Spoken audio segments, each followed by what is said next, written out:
Assalamualaikum warahmatullahi wabarakatuh. Apa kabar anak-anak? Semoga selalu sehat dan selalu menjaga kesehatan kalian ya, dimanapun kalian berada. Bertemu lagi dengan Ibu di kelas 2, kan tetapi mata pelajarannya beda dengan kelas 1.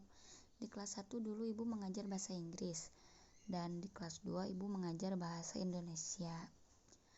Nah, meskipun situasi pembelajaran kita sekarang tidak secara langsung, Ibu harap kalian selalu semangat dalam pembelajarannya ya. Di sini materi yang akan kita bahas yaitu bab 1. Bisa dilihat bab 1. Nah, di sini tentang berita seputar Indonesia. Tentunya dalam membuat sebuah berita kita harus tahu dulu pengertiannya, unsur-unsurnya, tujuannya, dan lain sebagainya. Tidak asal-asalan ya, hanya membuat berita saja, enggak seperti itu. Tapi kita harus tahu pengertiannya dulu, terus unsur-unsurnya seperti apa, bagaimana, nah gitu. Kita bahas tentang pengertiannya dulu ya. Di sini pengertian berita adalah sebuah informasi yang sifatnya fakta yang sedang terjadi maupun sudah terjadi dan dapat disampaikan atau diberikan melalui media yang berbeda-beda, dari mulut ke mulut, percetakan, sistem pos, siaran radio atau televisi, komunikasi elektronik, misalkan HP, dari sosial media, bisa dari Facebook, bisa dari WA, bisa dari Instagram, bisa dari Twitter, dan lain sebagainya ya. Melalui kesaksian para pengamat dan saksi peristiwa, misalkan ada kejadian kecelakaan di daerah tol Ciawi, atau di daerah tol Padalarang, atau di mana saja yang ada kecelakaan. Di situ ada kesaksiannya, ada yang melihat kecelakaannya. Nah, jadi si saksi itu bisa dibawa untuk menjadi saksi mata melihat terjadinya kecelakaan tersebut. Tetapi yang disampaikannya jangan sampai mengada-ngada atau dibuat-buat, dilebih-lebihkan atau dikurang-kurangkan ya. Harus sesuai yang kita lihat, fakta jadinya. Nah, setelah mengetahui tentang pengertian berita, kalian juga harus tahu tentang unsur-unsur berita. Sebelum ke unsur-unsur berita, jadi sekali lagi ya, untuk pengertian berita adalah sebuah informasi yang sifatnya fakta, yang sedang terjadi maupun sudah terjadi dan dapat disampaikan atau diberikan melalui media yang berbeda-beda, dari mulut ke mulut, percetakan, sistem pos, siaran radio atau televisi, komunikasi elektronik, HP, dari sosial media, bisa WA, Instagram, Google, Twitter, dan lain sebagainya ya. Atau melalui kesaksian para pengamat dan saksi peristiwa, seperti yang Ibu barusan bicarakan. Nah, pengertian berita sudah Ibu sampaikan, lalu sekarang ke unsur-unsur berita. Di sini ada A, menentukan unsur-unsur berita. Setelah mempelajari materi ini, kamu diharapkan mampu yang pertama, menjelaskan pengertian berita. Pengertian beritanya sudah Ibu jelaskan barusan. Yang kedua, mengidentifikasi unsur-unsur teks berita yang kamu dengar dan kamu baca. Nah, mengidentifikasinya di mana? Di contoh berita yang ada di sini. Ini di kolom yang memakai blok biru. Ada berita, ada satu contoh berita. Di sini bisa kalian baca ya, yang 10 hari menjelang Lebaran, Sabtu, di dalam kurung ini 15/11 itu berarti tanggal dan bulannya. Tanggal 15 bulan 11. Pelabuhan penyeberangan Merak mulai didapati truk. Truk-truk tersebut mengangkut barang non-9 bahan pokok, dalam kurung non-sembako, yang artinya non-sembako. Nah, bisa kalian baca lagi. Terus kita ke unsur-unsur beritanya. Nah, ini ada unsur-unsur berita.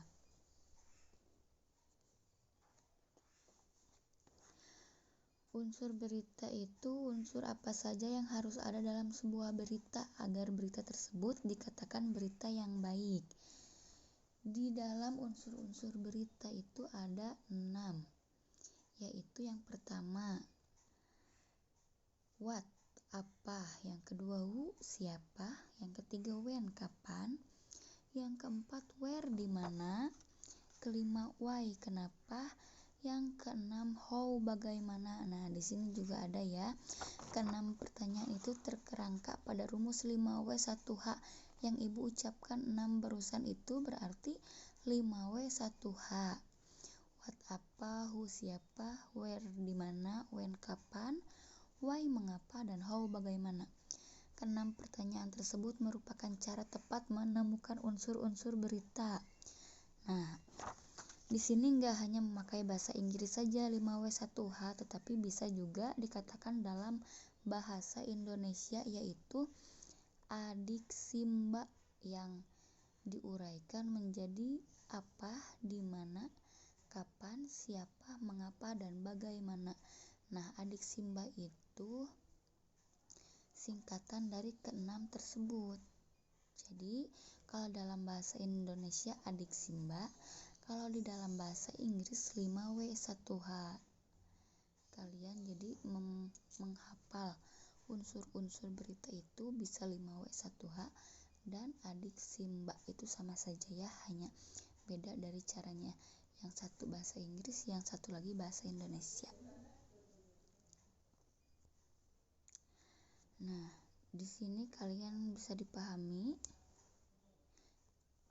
Jadi di sini ada contoh dari sebuah berita dan di sini ada unsur-unsur berita tersebut. Jadi yang pertama, pertanyaan, peristiwa apa yang terjadi? Nah, yang kedua, siapa yang mengalami peristiwa itu? Yang ketiga, di mana peristiwa itu terjadi? Yang keempat, kapan peristiwa itu terjadi? Yang kelima, mengapa peristiwa itu terjadi? Yang keenam, bagaimana proses terjadinya peristiwa. Nah, kalian membuat berita ya, apabila kalian membuat berita, jadi pertanyaan si 6 ini harus sudah ada di dalam berita tersebut dan juga harus ada jawabannya.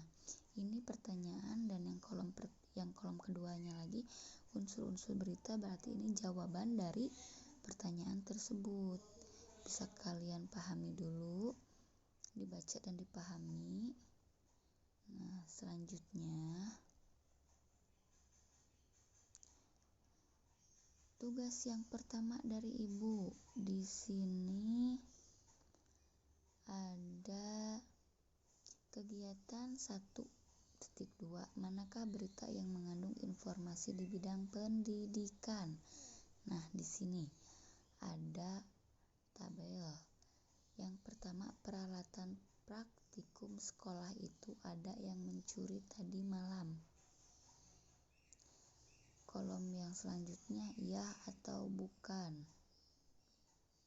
Terus di sini alasannya, kalau misalkan kalian memilih iya, alasannya apa kalau kalian memilih iya? Kalau kalian memilih bukan juga, beri alasannya. Ya, paham?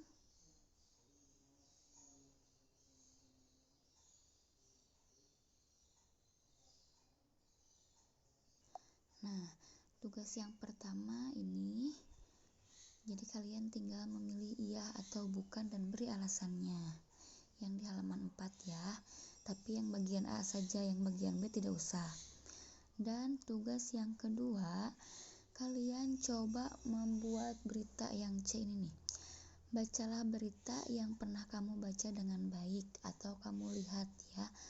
Dibaca, misalkan kalian baca berita di Google atau di YouTube, ada berita apa saja. Temukan unsur-unsur berita tersebut secara berdiskusi. Yang ketiga, gunakanlah keenam pertanyaan seperti itu untuk menemukan unsur-unsur berita. Nah, jadi keenam pertanyaan itu sudah ada di dalam judul berita ini. Apa? Nanti kalian bisa jawab di berita yang kalian buat. Siapa? Jadi kalian juga bisa jawab di berita yang kalian buat. Siapa saja yang ada di dalam berita tersebut. Terus di mana? Nah, di mana kejadiannya, kapan waktunya, mengapa bisa terjadi seperti itu, dan bagaimana awal mula kejadian berita tersebut.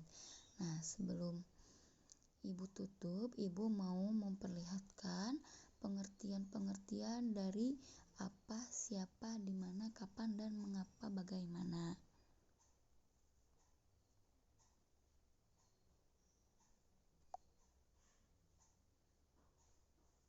Nah, untuk what, apa, unsur pertama adalah what yang menjelaskan tentang apa berita tersebut.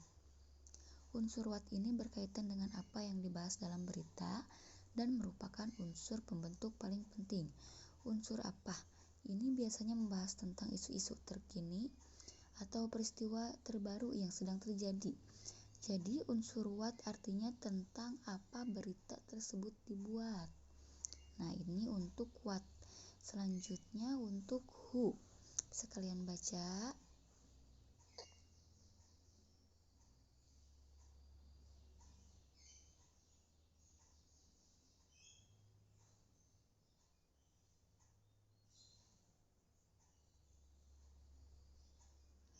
Selanjutnya when.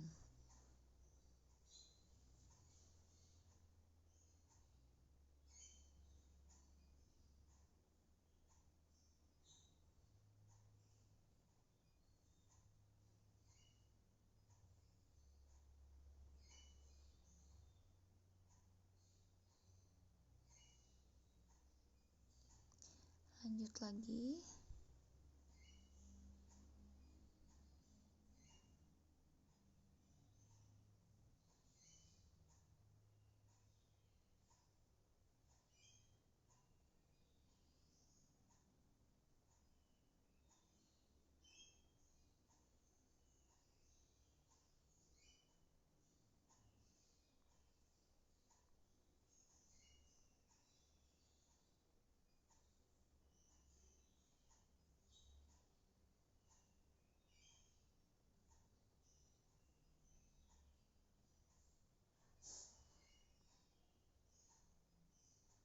Nah, ini yang terakhir ya, how, bagaimana. Terakhir adalah unsur how. Bagian ini menjelaskan bagaimana kronologis kejadian tersebut secara rinci. Dengan begitu, masyarakat akan mengetahui rangkaian atau kronologis suatu kejadian dengan lebih rinci. Nah, jadi sudah ada pengertian dari keenam unsur-unsur tersebut. Kalian tinggal membuat berita dan sertakan unsur-unsur berita keenam tersebut ya. Jadi tugasnya 2. Yang satu kegiatan 1.2 halaman 4 yang A-nya saja. Yang kedua C, membuat berita lalu isi apa, siapa, di mana, kapan, mengapa, dan bagaimana. Beri kesimpulannya. Sekian dari Ibu untuk mata pelajaran Bahasa Indonesia bab 1. Untuk materi selanjutnya nanti Ibu beritahu lagi. Terima kasih. Assalamualaikum warahmatullahi wabarakatuh.